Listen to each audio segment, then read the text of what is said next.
ನಮಸ್ಕಾರ ಆತ್ಮೀಯರೇ, media house ಕನ್ನಡಗೆ ಸ್ವಾಗತ.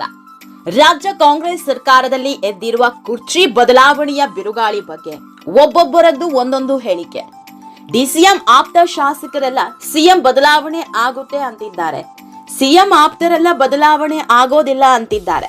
ಇದರ ಮಧ್ಯೆ ಹೈಕಮಾಂಡ್ ಏನ್ ಬದಲಾವಣೆ ಮಾಡುತ್ತೆ, ಏನ್ ನಿರ್ಧಾರ ತೆಗೆದುಕೊಳ್ತಾರೆ ಅಂತ ನಾವು ಕಾಯ್ತಾ ಇದೀವಿ ಅಂತ ಸಚಿವ ಸತೀಶ್ ಜಾರಕಿಹೊಳಿ ಹೇಳಿದ್ರು. ಹೇಳಿಕೆ ಕೊಟ್ಟ ಬೆನ್ನಲ್ಲೇ ಸಚಿವ ಸತೀಶ್ ಜಾರಕಿಹೊಳಿ ದೆಹಲಿಗೆ ಹೋಗಿದ್ದಾರೆ. ಒಂದ್ ಕಡೆ ಅಸ್ಸಾಂ ಚುನಾವಣೆ ವೀಕ್ಷಕರಾಗಿರುವ ಡಿಕೆ ಶಿವಕುಮಾರ್ ನಿನ್ನೆಯಿಂದ ಎಐಸಿಸಿ ಪ್ರಧಾನ ಕಾರ್ಯದರ್ಶಿ ಪ್ರಿಯಾಂಕಾ ವಾದ್ರಾ ಜೊತೆ ಅಸ್ಸಾಂನಲ್ಲಿರುವಾಗಲೇ ಸತೀಶ್ ಜಾರಕಿಹೊಳಿ ದೆಹಲಿಗೆ ತೆರಳಿ ಸುರ್ಜೇವಾಲಾ ಮತ್ತು ಕೆಸಿ ವೇಣುಗೋಪಾಲ್ರನ್ನ ಭೇಟಿಯಾಗಿದ್ದಾರೆ. ಬಜೆಟ್ ಅಧಿವೇಶನ ಬಳಿಕ ಸರ್ಕಾರದಲ್ಲಿ ಬದಲಾವಣೆ ಆಗುತ್ತೆ ಅಂತಿದ್ದಾರೆ ಡಿಕೆಶಿ ಆಪ್ತರು. ಆದ್ರೆ ನಾಯಕತ್ವ ಬದಲಿಸದಂತೆ ವರಿಷ್ಠರಿಗೆ ಜಾರಕಿಹೊಳಿ ಮನವಿ ಕೊಟ್ಟಿದ್ದಾರೆ. ಒಂದು ವೇಳೆ ನಾಯಕತ್ವ ಬದಲಿಸಿದ್ರೆ ದಲಿತ ಸಮುದಾಯದವರನ್ನೇ ಪರಿಗಣಿಸಲು ಒತ್ತಾಯ ಮಾಡಿದ್ದಾರೆ. ಇನ್ನು ಸಂಪುಟ ಪುನರಾರಚನೆ ಆದ್ರೆ ವಾಲ್ಮೀಕಿ ಸಮುದಾಯಕ್ಕೆ ಪ್ರಾಶಸ್ತ್ಯ ನೀಡಲು ಮನವಿ ಮಾಡಿದ್ದಾರಂತೆ. ಇನ್ನು ಕೆಪಿಸಿಸಿ ಅಧ್ಯಕ್ಷ ಸ್ಥಾನದ ಮೇಲೆ ಕಣ್ಣಿಟ್ಟಿರುವ ಸತೀಶ್ ಜಾರಕಿಹೊಳಿ ಪಕ್ಷದ ನಾಯಕತ್ವ ನನಗೆ ನೀಡಬೇಕಂತ ಕೆಸಿ ವೇಣುಗೋಪಾಲ್ ಸುರ್ಜೇವಾಲಾ ಜೊತೆ ಚರ್ಚೆ ಮಾಡಿದ್ದಾರಂತೆ. ಒಂದು ವೇಳೆ ನಾಯಕತ್ವ ವಿಚಾರದಲ್ಲಿ ಯಾವುದೇ ಬದಲಾವಣೆ ಇಲ್ಲದಿದ್ರೆ ಕುರ್ಚಿ ಕದನಕ್ಕೆ ಇತಿಶ್ರೀ ಹಾಡಲು ಹೈಕಮಾಂಡ್ ಸ್ಪಷ್ಟ ಸಂದೇಶವನ್ನು ರವಾನಿಸಿ ಅಂತ ಹೇಳಿದ್ದಾರೆ ಅಂತ ಗೊತ್ತಾಗಿದೆ.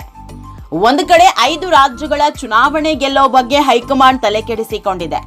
ಇದರ ಮಧ್ಯೆ ರಾಜ್ಯದಲ್ಲಿ ಕುರ್ಚಿ ಕದನ ತಾರಕಕ್ಕೆ ಹೋಗ್ತಾ ಇರುವಾಗಲೇ ಕಾಂಗ್ರೆಸ್ ಶಾಸಕರು ವಿದೇಶಕ್ಕೆ ಹೋಗಿರೋದು ಹೈಕಮಾಂಡ್ಗೆ ತಲೆನೋವು ತಂದಿದೆ. ಪಂಚ ರಾಜ್ಯಗಳ ಎಲೆಕ್ಷನ್ ಮೇಲೆ ಈ ಕುರ್ಚಿ ಕದನ ಹೇಗೆ ಪ್ರಭಾವ ಬೀರುತ್ತೋ ಅನ್ನೋ ಆತಂಕ ಕೂಡ ಹೈಕಮಾಂಡ್ಗೆ ಇದೆ. ಹಾಗಾಗಿನೇ ರಾಹುಲ್ ಗಾಂಧಿ ದೆಹಲಿಯಲ್ಲಿ ಮಲ್ಲಿಕಾರ್ಜುನ ಖರ್ಗೆ ಅವರ ನಿವಾಸಕ್ಕೆ ಬಂದು ಮಾತುಕತೆ ನಡೆಸಿದ್ರು. 5 ರಾಜ್ಯಗಳ ಚುನಾವಣೆ ಜೊತೆ ಕರ್ನಾಟಕ ಕುರ್ಚಿ ಕದನದ ಬಗ್ಗೆಯೂ ಖರ್ಗೆಯವರು ರಾಹುಲ್ ಗಾಂಧಿ ವಿವರಣೆ ನೀಡಿದ್ದಾರೆ ಅಂತ ಗೊತ್ತಾಗಿದೆ. ಮಾರ್ಚ್ 6ರಂದು ಸಿಎಂ ಸಿದ್ದರಾಮಯ್ಯ ಬಜೆಟ್ ಮಂಡನೆ ಮಾಡಲಿದ್ದಾರೆ. ಬಜೆಟ್ ಅಧಿವೇಶನದ ಬಳಿಕ ಕ್ರಾಂತಿಯಾಗೋ ಮಾತುಗಳು ನಡೀತಾ ಇದೆ.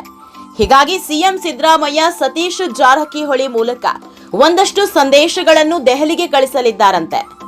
ಒಟ್ನಲ್ಲಿ ಮಾರ್ಚ್ 27ಕ್ಕೆ ವಿಧಾನಮಂಡಲ ಕಲಾಪ ಮುಗಿದ ಮೇಲೆ ಕುರ್ಚಿ ಆಟ ಜೋರಾಗುತ್ತಾ ಅಥವಾ ಕೊನೆಯಾಗುತ್ತಾ ಅನ್ನೋದು ಗೊತ್ತಾಗಲಿದೆ. ಆತ್ಮೀಯರೇ, ಈ ವಿಡಿಯೋ ನಿಮಗೆ ಇಷ್ಟವಾದಲ್ಲಿ ಲೈಕ್ ಮಾಡಿ, ಶೇರ್ ಮಾಡಿ, ಕಾಮೆಂಟ್ ಮಾಡಿ. ಇನ್ನೂ ನಮ್ಮ ಚಾನೆಲ್ನ ಸಬ್ಸ್ಕ್ರೈಬ್ ಮಾಡಿಲ್ಲ ಅಂದ್ರೆ ಮಿಸ್ ಮಾಡಬೇಡಿ, ಈಗಲೇ ಸಬ್ಸ್ಕ್ರೈಬ್ ಮಾಡಿ.